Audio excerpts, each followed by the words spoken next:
The Atlantic Records building on West 60th Street ran sessions around the clock that year. The hallways smelled like cigarette smoke and coffee and the particular kind of tension that comes from too many talented people working too close together for too long. Tape was expensive. Time was more expensive. Nobody lingered. Stevie Wonder was 18 years old and had been famous since he was 12. He was in the middle of a session break when the noise in the corridor changed. Not louder, just different. A small cluster of people had gathered near the door to Studio B, standing the way people stand when they're trying not to look like they're waiting for something.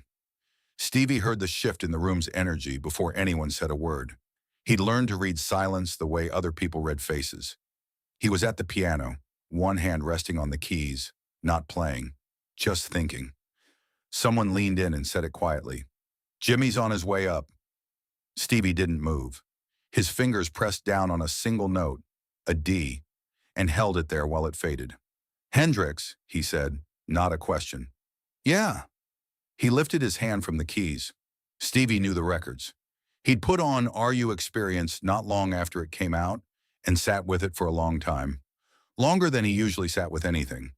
There was something in the guitar tone he couldn't account for. Not the distortion, though the distortion was unlike anything he'd heard. Not the feedback, though Jimmy used feedback the way other guitarists used reverb, like a color rather than a mistake. It was something else, a particular quality in the way the notes sustained, the way they bloomed at the edges and then decayed, as if the guitar was inhaling and exhaling. He'd tried to find that quality on his own instruments.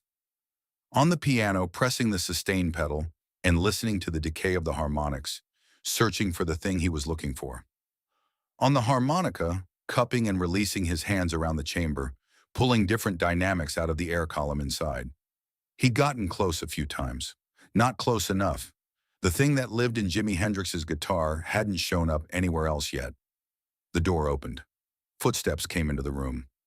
Stevie counted them without thinking. A habit. Lightweight shoes. Unhurried.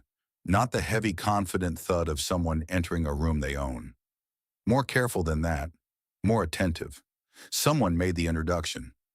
Stevie stood up from the piano bench, turned toward the sound of the footsteps. Jimmy extended his hand, slightly off to the side, not quite the right angle. One of the engineers nearby made a small corrective gesture, and Jimmy adjusted. They shook hands.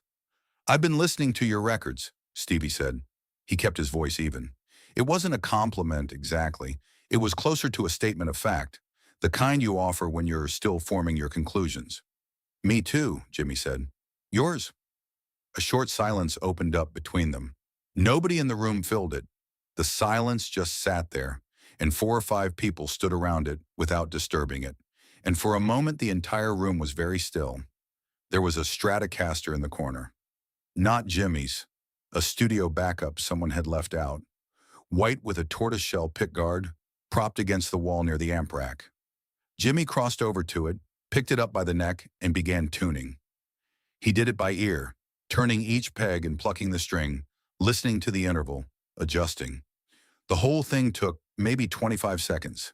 Stevie heard every micro adjustment, his head tilted forward slightly. "Good ear," he said, quiet, more to himself than to anyone in the room. Jimmy looked up at him. "You want to play something?" Stevie reached into the inside pocket of his jacket and took out a harmonica. He turned it over in his hands once, checking, though there was nothing to check, a thing he did when he was thinking. "Match me," he said. Nobody in the room said anything after that. The engineer near the console put both hands in his lap. One of the session musicians leaning in the doorway crossed his arms and went very still. People recognized certain moments before they happened, and this was one of those moments. Jimmy settled the Strat on his knee. Stevie raised the harmonica. Stevie started first. A low rolling phrase, blues-rooted, but not a standard anything. Something he was building in real time, feeling for the architecture of it as he played.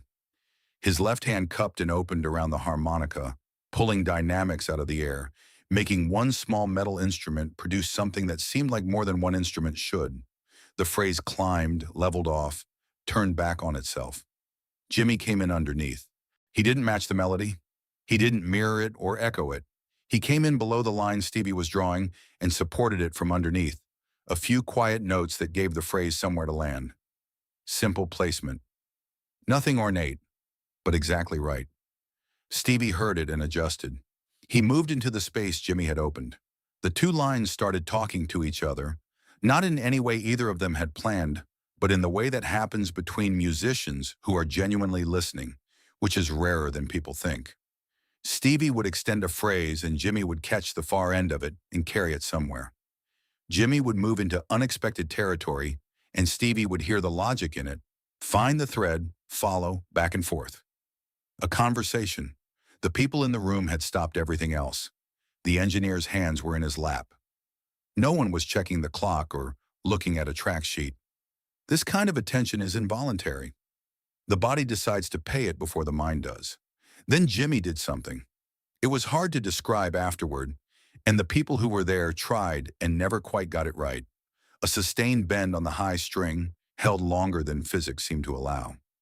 Or maybe it was the way he released it, the tremolo arm moving slowly, the note shimmering at its edges, the vibrato so controlled it didn't sound like technique, it sounded like breathing.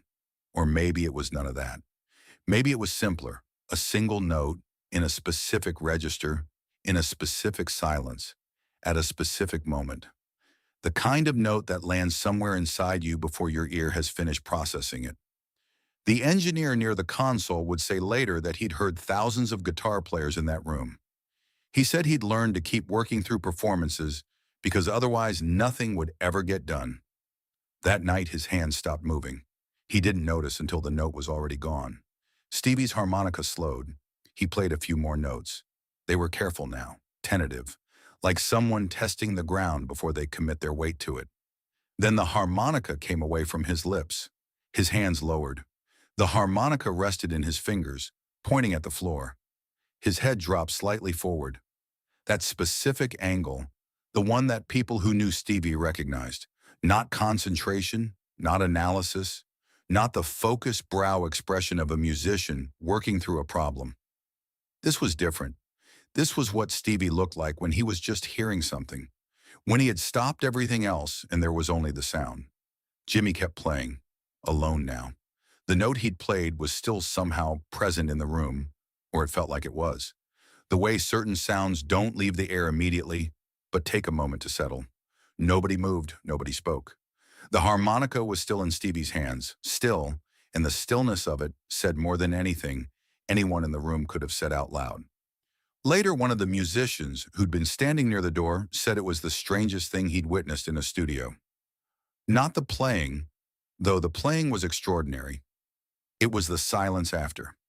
The way 12 people in a professional environment, people who were paid to keep things moving, just stopped. Like the room had made a collective decision to hold still and let whatever had just happened exist for a moment before anything else came in.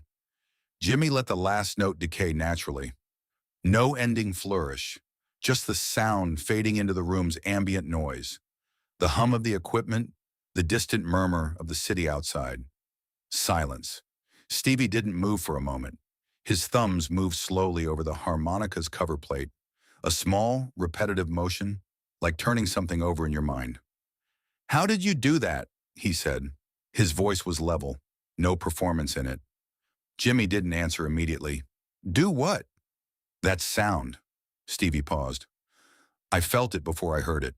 Jimmy looked at him. "The guitar did that." "I know the guitar did that," Stevie said. He wasn't sharp about it, just precise. "I've been trying to find that in my instruments for months. I couldn't find it." Nobody in the room spoke. Stevie turned the harmonica over in his hands one more time, set it on his knee. "Play it again," he said. Jimmy played it again. Stevie didn't raise the harmonica. He sat with his hands resting in his lap, head slightly forward, and he listened in the complete way that he could listen. Every part of his attention directed outward, nothing held back. The kind of listening that most people can't sustain for more than a few seconds before their mind starts generating commentary.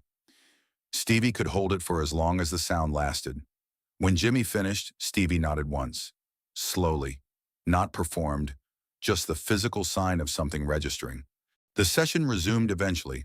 People moved on to other things. The room rearranged itself. Jimmy set the guitar down and got into a conversation with the engineer about pickup configurations, about the difference between bridge and neck on a Strat, specific technical things. His voice was quiet and interested, the voice of someone who finds these details genuinely worth discussing. Stevie went back to the piano. One of the session musicians, a bass player named Earl, who'd been there the whole time, said years later that Stevie played differently for the remainder of that session.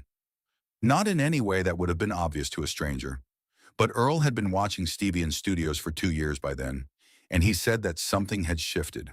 A little more space between the notes, a slightly longer willingness to let something sustain and just exist there without moving it forward too quickly. Small changes, but he heard them. In 1974, 6 years later, Stevie went into the studio and recorded Little Wing. It was an unusual choice, a Hendrix composition from the Axis Bold as Love album, intimate, melancholic, built around a guitar tone that was entirely Jimmy's own. Stevie's version was piano and voice, a fundamentally different arrangement, nothing like the original, but something in it reached towards something the original had, like a translation that knows the exact word doesn't exist in the target language and finds the closest thing and keeps the loss visible. His producer asked him about it during a break. "Why this song?" Stevie thought about it before answering. "There's a sound in that song," he said, "in Jimmy's guitar. I heard it once in a studio. I've been looking for it since." "Did you find it?" His hands were resting on the keyboard. He didn't play anything, just let the question sit. "No," he said, "but I needed to look." The recording came out that same year. Warm, full, unmistakably Stevie. The kind of performance that makes you forget you're listening to a cover and just listen. But something in the arrangement, in the way the notes were spaced, in the particular quality of the silence between phrases, reached towards something it couldn't quite touch. As if the whole song was a question asked in the direction of an answer that was no longer there to give. As if somewhere inside it, a harmonica was still resting in someone's hands. Still, pointing at the floor.